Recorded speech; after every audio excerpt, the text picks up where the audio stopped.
12월 1일 장전 시장입니다. 자, 12월 첫 거래일인 국내 증시는 정말 중요한 하루라고 생각이 됩니다. 특히 지난 금요일 날 처음 보는 이런 상황이 발생했죠. 코스피가 마이너스 1.51%를 기록했는데 코스닥이 3.72%를 기록했고 외인, 기관, 금융투자가 코스닥 이렇게 많이 수급 들어오는 거 저는 처음 본다고 말씀을 드렸습니다. 특히 외국인 투자들의 이 풋옵션이 다시 한 번 더 늘어나게 되면서 지금 거의 뭐 누적 5조 그리고 이 선물도 2조, 현물도 2조 가까이 매도가 나왔죠. 그러니까 지금 여기서 만약에 코스피가 단기적으로 4,000포인트 구간대에서 횡보를 하게 된다면은 지금 시장에 있는 자금들이 코스닥 쪽으로 유입될 가능성이 굉장히 높다라고 지금 시장은 판단을 하고 있는 것 같습니다. 특히 코스피 같은 경우에는 이제 추가로 주식을 시장을 들어오려면은 환율에 대한 부담감도 충분히 많고 여기에 외국인 투자들의 이런 이 매도세를 이겨내고 올려야 되기 때문에 어느 정도의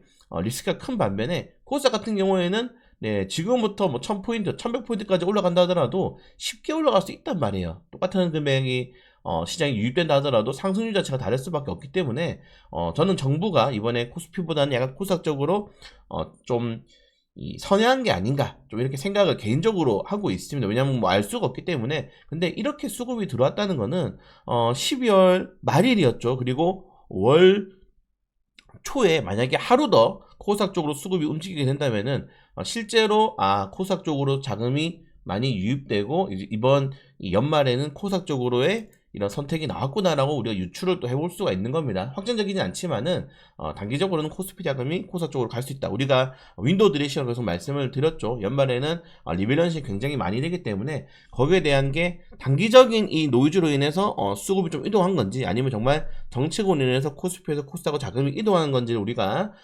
확인할 수 있는 게 바로 오늘이다 라고 좀 말씀을 다시 한번 더 드리고 싶고요. 최근에 뭐 AI 거품론 여기에 뭐 금리 같은 경우는 어느 정도 해결이 되고 있는 상황에서 지금 계속적으로 목표가가 높아지고 있습니다. S&P 500에 대한 도이치뱅크, 모건스탠리, 웰스파고가 지금 목표가를 계속 끌어올리고 있다는 점은 여전히 그러니까 제가 말씀드리는 게 뭐냐면은 IB들, 인터내셔널 뱅크들은 목표가를 올리고 있어요. 시장에 대해서 꽤나 긍정적인데 헤지펀드들 특정 이제 이 풋옵션을 좋아하는 이런 이 증권가 몇몇 전문가들이 계속적으로 노이즈를 만들어내는 겁니다. 특히 AI 거품은 여러분 생각해 보세요. 12월달 중순부터 뉴스가 매일 나왔어요. 정말 매일 나오고 매일 그 몇몇의 전문가들이 뉴스에 나와가지고 거품론 떠들어대고 우리나라 뭐 유튜브도 마찬가지죠. 그러면서 시장에 노이즈를 만들어냈는데 그런 것들이 구글의 TPU 이슈로 인해서 좀 긍정적으로 변하게 돼버렸죠. 그러면서 오죽 답답했으면은 잭슨왕이 막 주주 상황까지 막 보내면서 지금 이게 말이 안 된다. 실적도 잘 나오고 가이던스도 좋고 우리 생태계를 만드는 것들이 긍정적으로 볼 수 있는데 왜 여기에 대해서 시장이 떨어지는지 이해할 수 없다. 이런 식으로도 좀 상황까지 보낼 정도로 노이즈가 굉장히 많이 흔들렸는데 결론적으로는 목표 효과에서 상향이 되고 있다는 겁니다. 그러니까 지금은 여러분들 이렇게 생각하시면 돼요. 금리가 결국에는 떨어지고 있는 상황에서 제가 2000년대 이후로 가장 높은 금리를 계속적으로 우리가 오랫동안 유지했다고 말씀드렸죠. 미국이 그런 금리를 내리는 상황에서 그리고 내년 선거를 앞둔 상황에서 지수를 망가지기 원하는 이런 리더들은 없을 겁니다. 이건 비단 우리나라도 마찬가지이기 때문에 너무 걱정할 필요는 없을 것 같고 계속 좀 멀리 본다면은 저는 내년 상반기까지는 일단 지수가 계속적으로 상승할 가능성이 높다. 이렇게 좀 말씀 다시 한 번 더 드리고 싶고요. 지금 대형주 쏠림이 이번에 그래서 아까 말씀드린 것처럼 코스닥 쪽으로 넘어가게 되면서 약간 좀 해소가 될지 좀 지켜봐야 될 필요가 있을 것 같은데 자, 그렇다고 해서 이 대형주에 대한 쏠림이 우리가 왜 나왔는지 알아야 돼요. 생각해 보시면은 결국 우리가 올해 8월부터 8, 9, 10, 11 한 4개월 정도가 상승될 일을 올라가면서 가장 강했던 종목이 결국 반도체 잘 올랐죠. 조선주들 많이 올랐고 방산주들도 많이 올랐고 뭐 전력 설비가 이런 테마도 올랐고 근데 얘들이 그냥 오른 게 아니에요. 결국 외국인 투자자들이 시장에서의 자금이 유입이 되면서 올랐고 그 외국인 투자자들이 숫자가 없는 건 안 삽니다. 여러분들 우리가 흔히 말해서 재무제표가 안 좋거나 우리가 흔히 말하는 컨티넌스가 안 좋은 걸 안 사요. 그리고 외국인 투자자들의 선택은 실적이 좋은 애들 투자한 거야 그냥. 그러다 보니까 대형주가 당연히 갈 수밖에 없었던 거고 그러다 보니까 쏠리면서 나올 수밖에 없었던 거예요. 결국은 뭡니까 여러분들? 실적이 좋은 주식은 단기적인 조정이 나온다 하더라도 그 실적 대비 주가가 저평가되어 있다면은 언제든지 반등이 나올 수 있는 여지가 있다는 겁니다. 우리는 그거를 생각을 하시고 투자를 하셔야 한다. 그래서 지금 당장에 제가 몇 번 APR을 예로 들었지 않습니까? 제가 최근에 여러분들에게 예를 든 게 한국우주, APR 이런 종목들 과대나폭 나오면은 숫자가 찍히는 게 지금 열려있는 게 고점으로 30% 이상 열려있기 때문에 떨어질 때마다 주셔도 괜찮다. 예, 근데 이게 언제 올라올지 모르겠지만 결국에는 그 숫자를 맞춰서 갈 것이다. 좀 빠르게 올라오긴 했지만은 그런 걸 본다면은 지금 숫자 대비해서 떨어지고 있는 주식들 아니면은 컨센서스가 굉장히 드라마틱하게 이게 흑자 전환한다든가 턴어라운드 할 수 있는 기업들 같은 경우에는 떨어질 때 오히려 기회예요. 그럴 때는 오히려 천천히 분할해서 하시는 게 좋을 것 같다. 여러분들이 여러분들도 아니죠. 대부분의 개인 투자자들이 떨어지면은 거기에다가 비중 갑자기 10% 태워버리고 이러면 안 된단 말이에요. 제가 11월 달에 말씀드렸잖아요. 지금은 에버리지 매매를 하게 된다면은 굉장히 시장에서 좀 긍정적으로 결과물을 가져올 수 있는 시장이라고 11월 달 초에 올려드렸는데 아직도 비중을 안 지키시는 분들이 있어요. 예, 말씀드렸지 않습니까? 11월 달에는 공모 청약하면서 떨어지는 종목들 에버리지 이번에 정말 에버리지 매매 하면 어떻겠습니까? 이런 식으로 여러분들에게 권유를 드렸죠. 이번에 에버리지 매매 진짜 해보자 이렇게. 그러니까 이번에말로 에버리지 매매할 수 있는 기회가 왔다는 겁니다, 여러분들. 그래서 조정이 나온다 하더라도 절대 쫄 필요 없이 천천히 실적 나온 주식들은 분할 매수를 하시면 된다라고 말씀을 드리고 싶고 코스닥 관련해가지고 계속 이런 이슈들이 나오고 있어요. 근데 이 코스닥의 가장 큰 단점이자 장점이 뭐냐면 결국 회전율입니다. 회전율. 제가 여러분들에게 개인 투자들이 가장 보기 쉬운 지표가 저는 첫 번째로 여러분들에게 뭘 말씀드렸습니까? 회전율을 보셔라 라고 말씀드렸는데 회전율이 뭐냐면 결국 투자자들이 이 주식을 더 가지고 갈 것이냐 아니면 빨리 팔 것이냐 거기에 대한 것들은 바로 그냥 다이렉트로 보일 수 있는 지표라고 생각이 되거든요. 지금 보시는 것처럼 이 코스닥은 회전율이 엄청나게 높죠. 코스피보다. 사람들이 꾸준하게 안 들고 간다는 거 이게 시장에 유동성이 공급될 때는 굉장히 호재입니다. 요것도 가고 저것도 가고 이것도 샀다가 저것도 샀다가 할 수 있는데 이번처럼 유동성이 한쪽으로 쏠려버리면 어떻게 되겠습니까 여러분들? 수급이 죽어버려서 아예 소유주가 돼버려요. 그게 지금 2025년도 이제 하반기에 코스닥의 좀 단점이었죠. 상하반기의 단점이었는데 코스피 보시면 그 회전율이 계속 낮죠. 사람들이 주식을 사가지고 안 팔아 올라갈 때까지 목표가도 높게 가지고 가고 있고 진득하게 가지고 있다는 거죠. 배당주 시즌도 있고 이번에 ETF도 사람들이 또 많이 샀기 때문에 그 ETF 쪽에 추정되어 있는 종목들을 안 판단 말이에요. 근데 코스닥 같은 경우에는 왜 주식을 파냐? 이거를 왜 회전율이 높은 걸 알아야 됩니다, 여러분들. 왜 팔겠습니까? 회사가 쓰레기라서 그래요. 회사가 쓰레기니까 단순 테마주로만 볼 수밖에 없는 겁니다. 실적에 찍히지 않는 주식들이 코스닥에 들어가 있는 거죠. 그러다 보니까 사람들이 이거 샀다가 팔아버리고 오르면 좀 팔고 저거 샀다가 좀 오르면 팔고 그러다 보면은 코스닥도 우리나라에서도 이게 죄의시 되는 것도 있죠.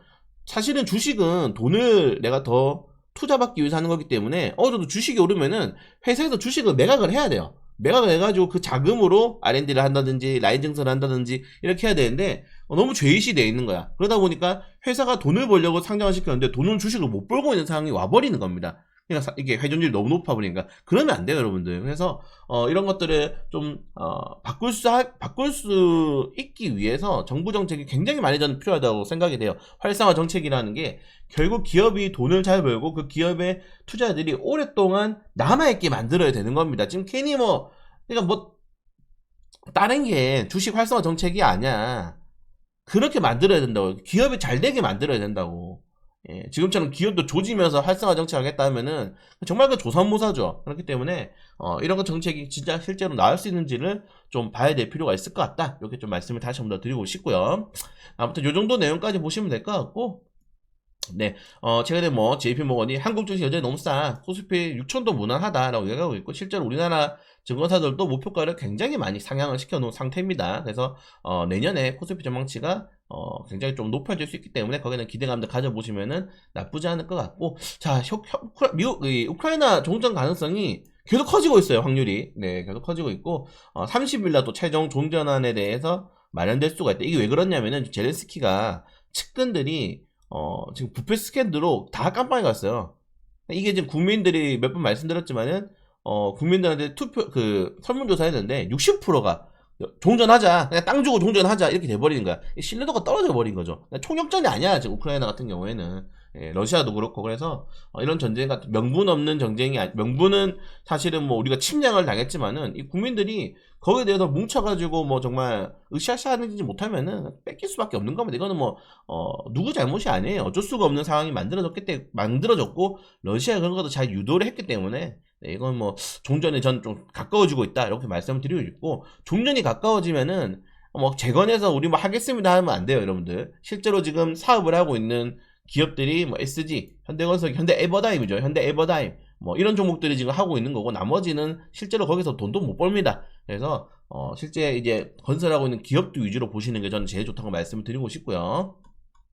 그리고 뭐 베네수엘라 관련해가지고 뭐 어제 좀 이슈가 나오면서 이거 좀 시장 흔들릴 수 있나라고 했는데, 아직 뭐 지상군 투입까지는 아닌 것 같고, 일단은 패드 조치하면서 지상군이 투입될 수 있다, 한 번 더 압박을 하는 거죠. 네, 베네수엘라 같은 경우에는 지금 이 미국에 계속적으로 마약을 공급하는 이 중간 핵심 국가이기 때문에 지금 마두로 같은 경우에는 2013년부터 당선된 다음에 사실상 독재 국가예요. 독재 국가고 지금 트럼프가 여기다가 지금 형사까지 걸었죠. 형사까지 걸 정도로 정말 쉽지 않은 국가가 돼버려서 그 잘 살던 베네수엘라가, 네, 그래서 실제로 미국과의 지금 관계가 계속적으로 쉽지 않다는 점들. 근데 어쩔 수가 없는 게 미국도 지금 이 펜타닐이라든가 마약으로 인해서 그냥 교통사고라든가 자살보다 더 많이 죽어요. 마약으로 인해서.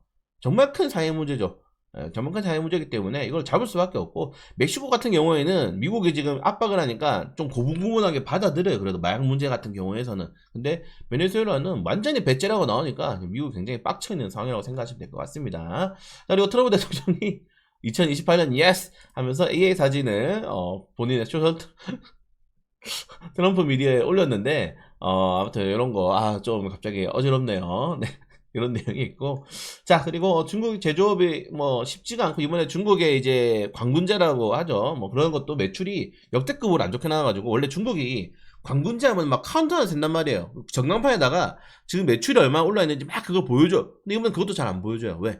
중국이, 여러분들, 미국이랑 관세 전쟁하면서 중국 경제가 개박살 나고 있어요. 우리나라에서 맨날 그 유튜브랑 그 레거시 미디어들, 네, 뭐 그런 방송에서 맨날 이제 미국만 욕하잖아. 미국 큰일 났다. 미국 경제 어렵다.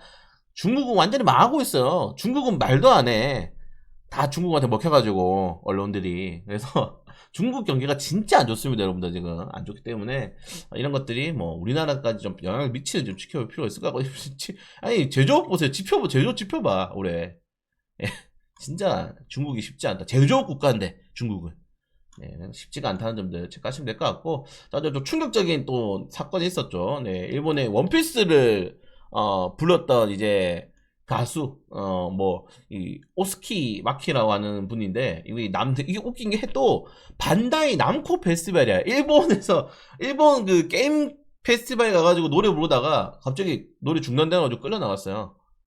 네, 그리고 지금 막 다른 여러 재즈 공연이라든가, 네, 그리고 뭐 다른 뭐 짱구 못 말려 개봉 지도되고, 이런 식으로 한일령이 본격적으로 또 발동이 되고 있다고 합니다. 진짜 중국 속 좁죠. 여러분들 중국 있지만 같은 중국을 깜빡하시는 분들 계신데, 독재 국가입니다. 독재 국가. 빨간색 국가예요. 빨간색 국가. 네, 그러니까 이런 것들이 상식적으로, 사실 우리나라가 아직도 한한령에 당하고 있지 않죠. 2016년도에 우리나라 영공을 지키기 위해서 사드를 배치했는데 그거 가지고 아직도 한한령에 당하고 있어. 네, 와, 정말 쉽지가 않습니다, 중국은. 근데 한국한테는 일본이랑 약간 중국이 싸우면은 우리한테 이득이다. 네, 관광객도 좀 많이 왔으면 좋겠네요. 자, 이런 내용이 있고, 네, 정부 배당 분리과세 최고세율 25% 합의했는데, 여기 이제 대주주만 30% 적용하는 새로운 또 이제 이 초과 법안을 만들었죠. 이런 것 좀 알았으면 좋겠는데, 이게 욕먹을까봐 안가, 욕먹을까봐. 또 부자 감세 프레임 씌워질까봐. 저들이 부자면서 맨날 부자 감세 프레임 씌우는 거 역겹습니다, 진짜. 네, 아무튼. 자, 그리고 나머지 뭐 별 이슈 없고요. 네. 그리고 뭐 개별적인 종목들 체크하시면 좋을 것 같습니다. 그리고 뭐 노버디스크가 이제 1112가 최근에 좀 잘 나가니까 이제 위고비를 고용량으로 올리는 것도 또 FDA 승인을 했다고 합니다. 네, 정말 이 비만약 전쟁은 결국 GLP 대시원을 이길 수 있는 제품들이 혁신적인 제품들이 나오기 전까지는 그냥 112랑 노버디스크를 해먹을 것 같아요. 예, 우리나라도 빨리 좀 올라갈 필요가 있을 것 같은데, 여러분도 조심하셔야 될 게, 한국 비만 치료제는 이제 전임상 단계입니다. 임상 1당 전임상 단계야. 최소 5년 남았다. 한국 이름으로 된 비만약이 나오려면은 제가 그 한미약품 올려드렸잖아요. 그나마 한미약품이 좀 가장 빠를 거고 나머지 중소형 기업들 최소 5년, 최소 5년. 네, 조심하셔라. 그래서 웬만해선 지금 같은 경우에는 뭐 대형주 위주로 제약바이오도 좀 공략하시는 게 좋을 것 같다고 말씀드리고 싶고요. 네, 쿠팡 지금 이슈가 굉장히 크죠. 네, 다른 영상을 올려드렸으니까 체크하시면 될 것 같고. 자, 아무튼 자, 오늘 진짜 중요합니다. 네, 제가 뭐 주간 뉴스 올려드렸지만은 사실 뭐 없어요. 큰 일정 이슈가 이번 주에도 없어요. 그렇기 때문에 정말 이번 주에는 코스닥 쪽으로 수급이 넘어가는지, 코스닥 쪽으로 넘어가서 다시 한번 더 코스닥을 끌어올리기 위한 이 외인들과 기관들의 포지션이 중요한지가 가장 중요하지 않을까. 이렇게 말씀을 좀 드리고 싶습니다. 그래서 나쁘지 않다. 계속 나쁘지 않을 것 같다. 다만 종목에 대한 선별이 더욱더 중요하고 에버리지 매매, 조정 나오는 시장이니까 에버리지 매매 하시면서 시장 대응하시면은 저는 또 12월 달도 재밌게 주식할 수 있을 것 같습니다. 단기 조정을 생각하시기보다는 그냥 내년 상반기까지 만약에 간다 그러면 앞으로 여러분들 6개월, 7개월 남았어요. 그 상승장을 이제 바로 폭발적으로 가든 점진적으로 올라가는 거 우리가 선택할 수는 없지 않습니까? 그래서 항상 오른다라는 기조를 가지시고 투자를 하시면은 충분히 좀 천천히 당장에 재미없어도 시장을 준비하면서 대응할 수 있다고 생각되기 때문에 네, 우리는 결승선이 없는 마라톤을 하고 있다고 생각하시면서 시장 계속 지켜보시기 바라겠습니다.